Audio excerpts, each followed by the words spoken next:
안녕하세요. 대한애국당 대변인 박건희입니다. 브리핑 시작하겠습니다. 대한애국당 4월 22일 제126차 최고위원회의 주원진 당대표 발언 내용입니다.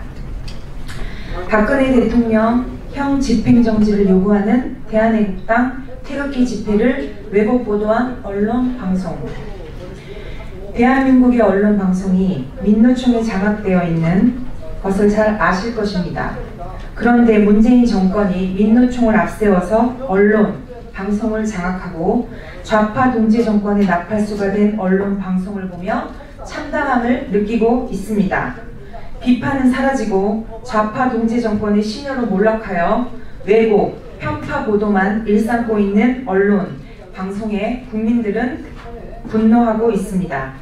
지난 토요일 태극기 집회에서 수만 명의 태극기 애국 국민들과 체제, 역사 전쟁에서 정면으로 투쟁하고 있는 대한애국당의 애국 활동을 애써 묻어버리고 김정은을 대놓고 찬양하는 수십 명밖에 되지 않는 종북 성향자들의 행동을 적극 보도하고 있는 언론, 방송의 편파, 불공정에 국민들은 분노하고 참담함을 느끼고 있습니다. 그들은 노골적으로 좌성향, 친북 성향을 나타내고 있습니다. 5만여 명이 참석한 지난 20일 토요일 태극기 집회에서 박근혜 대통령 형 집행정지 및 문재인 정권의 퇴진을 요구하는 많은 국민들의 목소리가 있었습니다. 그런데도 좌파 정권, 우파 언론, 방송을 막론하고 자유한국당을 돕기 위해 대한애국당이 갔다든지 자유한국당 집회에 대한애국당이 합류했다는 어처구니 없는 왜곡 보도를 보았습니다. 그들은 과연 진실에 대해 조금의 양심이라도 있는 자들인지 의심스럽습니다. 이번 20일 토요일 태극기 집회에 애국 국민들은 대통령의 건강이 최악의 상태이기 때문에 형 집행정지를 요구했고 더 이상의 문재인 좌파 정권의 폭정, 공포 정치로는 대한민국이 견딜 수 없다는 불안한 마음의 목소리를 냈습니다. 언론, 방송의 문재인 정권의 눈치 보기가 어디까지 갈 것인지 애국국민과 대한애국당은 똑똑히 지켜볼 것입니다.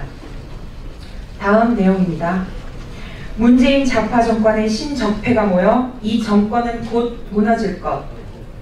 그들은 적폐 청산을 말합니다. 거짓 촛불로 그들의 생각과 사상, 이념이 다르면 적폐라고 몰고 청산을 말하고 있습니다. 그런데 국민들은 문재인 좌파 정권의 신적폐를 목격하고 있습니다. 경제 참사, 인사 참사, 외교 참사, 안보 참사, 대한민국을 1년 11개월 만에 참사공화국으로 만들어버린 문재인 정권의 신적폐가 언제까지 갈 것인지 국민들은 지켜보고 있습니다. 그들의 적폐 행위가 하나하나 모여 국민들의 왼쪽 가슴을 멍들게 하고 왼쪽 가슴에 신적폐가 하나하나 모일 때 이 정권은 무너지게 될 것입니다. 그날이 멀지 않았습니다. 다음 내용입니다. 국민 무시, 자유민주주의 무시, 상권 분립 무시의 좌파 독재 정권은 절대로 오래갈 수 없다. 리얼미터의 이미선 관련 여론조사가 왜곡과 조작의 형태로 나타나고 있습니다. 지금까지 있었던 모든 여론에 의문을 가질 수밖에 없습니다. 그들은 자유대한민국에 있을 수 없는 반민주적, 민심 왜곡의 행태를 보이고 있습니다. 자유대한민국에 있을 수 없는 여론조작 사건이 벌어졌습니다. 4월 12일 리얼미터가 이미선 후보자의 헌법재판관 자격에 대해 어떻게 생각하는지 질문했고 28.8%만이 긍정적인 답변을 했습니다.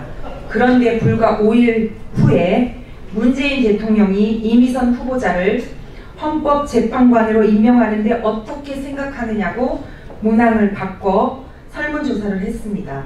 이것은 이미선 후보자를 평가한 것이 아니라 문재인의 행위를 평가한 설문조사입니다. 무려 43.4%가 나왔습니다. 5일 만에 이미선 후보자 임명에 대해 긍정적인 답변이 15%가 상승하여 나왔습니다.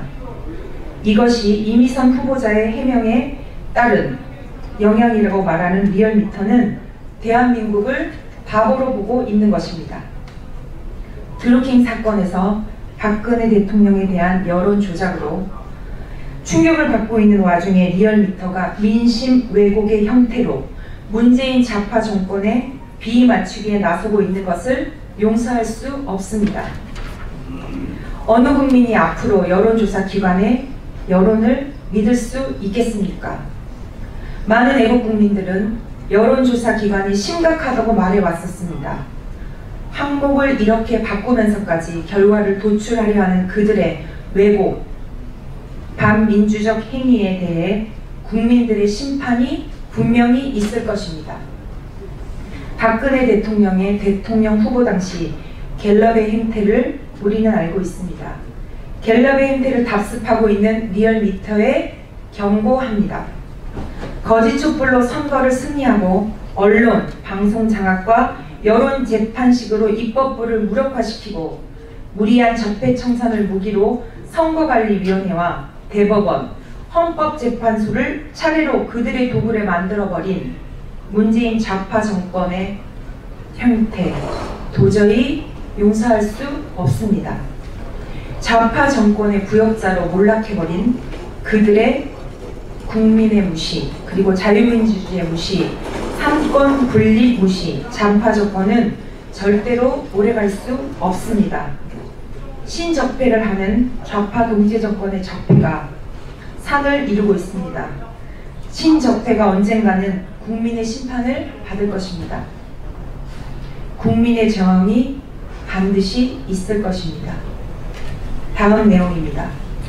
죽어가는 기업과 자영업자를 더 힘들게 하는 세금 후려치기, 세금 폭탄은 누구를 위한 것. 조세 부담률이 21%로 사상 최고치를 기록하고 있습니다. 최저임금 인상을 주도하고 있는 소득 주도 성장에 의해 기업은 무너지고 투자는 실종되고 대한민국의 일자리는 없어지고 자영업자는 도산하고 대한민국 경제가 나락으로 떨어졌습니다. 이 시점에 국세와 지방세를 통해 377조 9천억이라는 전대미문의 조세 수입을 거두고 전년에 비해 42조 1천억 원 9.3% 조세 부담률을 증가했습니다. 지금의 경제 성장률이 2.6에서 2.7%인데 4배의 세금 폭탄을 부과하는 문재인 정권의 속뜻은 무엇입니까? 한 번도 본인들 손으로 돈을 벌어보지 못한 소위 말하는 친북 성향의 주사파 정권은 대한민국의 혈세를 주머니 속의 공깃돌처럼 사용하고 있습니다. 미래에 대한 투자가 아니라 각 시도에서 요구하고 있는 SOC 사업을 선거 선심용으로 134조를 사용했습니다. 134조는 대한민국 정체 예산의 3분의 1에 해당합니다. 대한민국이 이렇게 망해도 되는 것입니까? 그야말로 기업들은 옥죄고 죽어가는 기업과 자영업자들은 더 힘들게 하는 세금 후려치기, 세금 폭탄은 도대체 누구를 위한 것입니까? 박근혜 대통령 시절에 핀셋으로 거일의 깃털을 뽑아낸다는 말 한마디를 가지고 증세를 극렬하게 저항했던 지금의 더불어민주당, 이제 거위의 털을 뽑는 정도가 아니라 거위를 그냥 죽여버리는 형태에 있습니다. 무능한 좌파 독재 정권이 더 많은 대한민국의 경제를 죽이기 전에 끌어내리는 방법 외에는 없습니다. 마지막 내용입니다.